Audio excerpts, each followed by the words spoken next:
Hello guys, welcome back to my channel. My name is Brandon and this is a shout out for Eddie Min who bought the tickets for this movie. Thank you so much for spending $4 on that movie ticket. It means a lot because, man, we had a lot of fun watching this movie because this movie's ass. Right out the gates. I didn't even hesitate on that one. Yeah, this movie's no good, but I'd like to thank Eddie, and he happens to be sponsoring this video, so thank you very much. Go, go, go!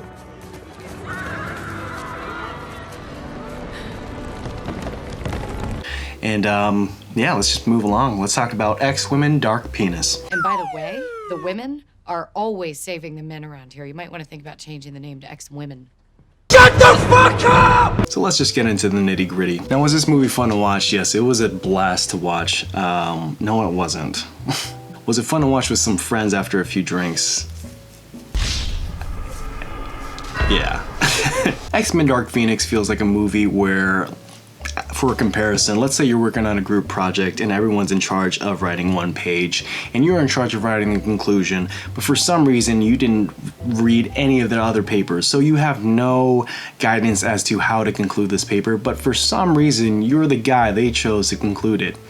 And so what happens is you get a conclusion that is not true to any of the characters, the plot feels completely unmotivated, and the driving force behind this movie is to see shit blow up and hope no one gets distracted by the fact that there is no plot at all. However, if you were to be looking for a plot, I guess the whole drive of this movie is that Jean Grey is taken over by this Phoenix Force, which they find in space because of some dumbass NASA mission. For some reason, Professor Xavier and the President of the United States are like pen pals or whatever, and whenever some shit happens, the President goes, "Hey Xavier, can you and your children go help me do my job?" And Xavier's like, okay. And then that's pretty much the relationship that the X-Men have with the government, which, if you haven't noticed already, what the fuck? If you're also lost, well, get lost with me, because I was watching this movie and now a big question came up during my entire viewing, which was, okay, so other than Magneto being a global terrorist and the X-Men constantly being associated with Magneto, that happened in the last movie, and this movie they just don't even care.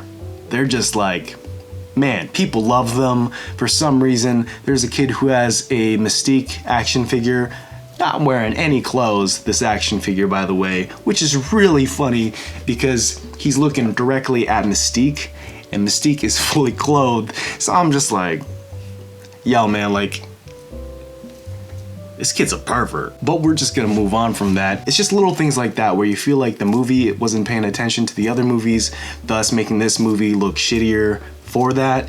And in a world where this movie was following the narrative from the other movies, maybe this would have been a much better viewing, but because it feels so detached and because it feels like the story doesn't follow any of the elements that they established in the other movies, and it just feels like it's just starting from scratch, which is not good for a movie that's supposed to be concluding this X-Men cinematic universe. And fuck it, I said cinematic universe, but whatever, man. They basically paved the road for these Marvel movies, and man, the X-Men movies have a really deep place in my heart, and it really pains me to say that this movie it just feels like the biggest belly flop, and man.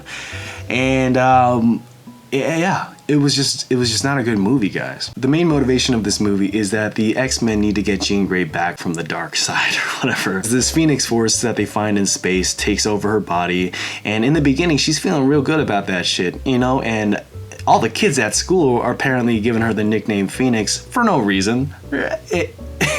Which is a really dumb shoehorn thing that they add in there, just so that they don't feel silly for naming this movie Dark Phoenix. Scott tells Jean during a party scene, which actually I really dug that party scene because it actually felt like a real school, felt like a real like campus. Scott comes up to Jean Grey during the party and he's like, yo, you know what the kids are calling you? Phoenix. And wow, me and my buddies laughed at that shit. I was like, that is the most forced title recognition I have ever seen in any movie. Okay, maybe not the most, but it was definitely up there. But it's just little things like that where I just feel like this movie was trying so hard to be faithful to what the fans wanted, but also faithful to bits and pieces of the other movies, but also ditching some of the things that the other movies established. And it was just trying to satisfy so many things where it just felt like the movie was taking bits and pieces of what they thought would have been a great movie, and by the end they made a Frankenstein's monster of just a mess. And none of the characters are truly motivated by anything other than, we need to save Jean Grey from the dark side, we need to bring her back, she's family. But the thing is, with family, it's gotta feel like family. And these guys I don't even feel like these guys play like Xbox Live with each other. I feel like they are so detached from each other. And even the characters that we have grown to love, James McAvoy as Xavier and Michael Fassbender as Magneto, they just feel so hollow in this movie. They feel like shells of who they were from First Class. And I know Patrick Stewart and Ian McKellen, they paved the way for these characters, but they left right when they needed to. And it's just amazing that they got actors of this caliber to fill those roles and to feel so perfect for them. And then to end it on such a fizzly note where you feel like their relationship isn't the core of these movies anymore. It just feels like they're in the background just saying epic shit, and it just feels so hollow, and they feel like they're forgotten, and their characters are just not who they were in the other movies. And that's just so sad, because in the end, even though Xavier is flawed, he was always the heart and soul. He was always the one who brought everything back together. But because of what he did to Jean's memories through this movie, and because of how quickly they forgive and forget, all of these characters' arcs just feel so forced and contrived, and it just feels like there was just nothing really there to begin with. Because if people can forgive and forget so easily, all within like the same 20-minute chunk of the movie towards the tail end, it just feels like they added that there because they wanted everyone to just get wrapped up, and they wanted to get everyone off the set and give all the money to Disney. And that's really what it felt like. It just felt like such a rush production. It felt like the story wasn't truly fleshed out. It felt like the villains were just copied and pasted from Captain Marvel into this movie, except way less interesting and way less funny. And I feel like they wasted such great actresses and actors, and that's the biggest thing about this movie, is that there's potential in there. There's like a glimmer of hope, and it just fizzles out, and nothing rises from the ashes. And I think that's the darkest penis of them all. Darkest Phoenix. Sorry, Freudian slip. This series of movies feels like a relay race where the racers got increasingly slower with every person, and the last guy just used the baton to wipe his ass, and then he just dropped it, and then he didn't even finish the race. He just passed out. And that's this movie, Dark Phoenix. So guys, the best thing I can say about this movie is some of the visual effects are really stunning. I think that the actress Sophie Turner, who plays Jean Grey, is really good. I think that Scott Summers, the actor Ty Sheridan, I think he's fine. But like, all the actors, they're acting their pants off, and I'll give it to them, even though they did waste Evan Peters, who is pretty much the only saving grace of these movies for the past past two movies. Sorry, not three. They just didn't use him. They underutilized him, and Beast was such a bitch in this movie. He's not the Beast that I grew to love from the cartoon series, but I never really wanted him to live up to that. I wanted him to be his own character. I wanted him to, flesh him out. But I just feel like through these movies, he was just so boring. So uninteresting. And in this movie, he's no better, and he just switches sides on the flip of a coin, and it just doesn't make any sense. You just gotta watch it for yourself. Nicholas Hoult is a fantastic actor. I think he's been great ever since About a Boy, which is a very underappreciated movie. But man, just like that's the thing. That's like this movie. It's just underutilized potential, and it just feels wasted. And it's weird to think that this is the last X-Men movie that we'll see coming out of Fox.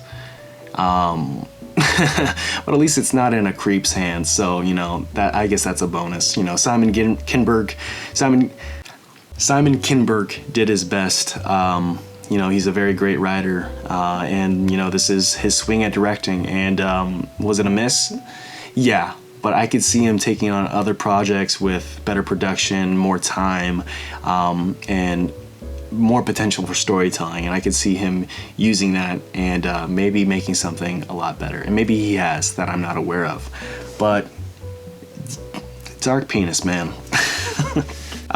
So yeah, what did you guys think of Dark Phoenix? Did you guys like it? Because I sure didn't. If I had to give this a rating, it's so sad. It's like breaking up with someone you've known forever. But I give it a 4 out of 10. Man, I was, you know, the thing is, I wasn't even disappointed. I knew this was gonna happen.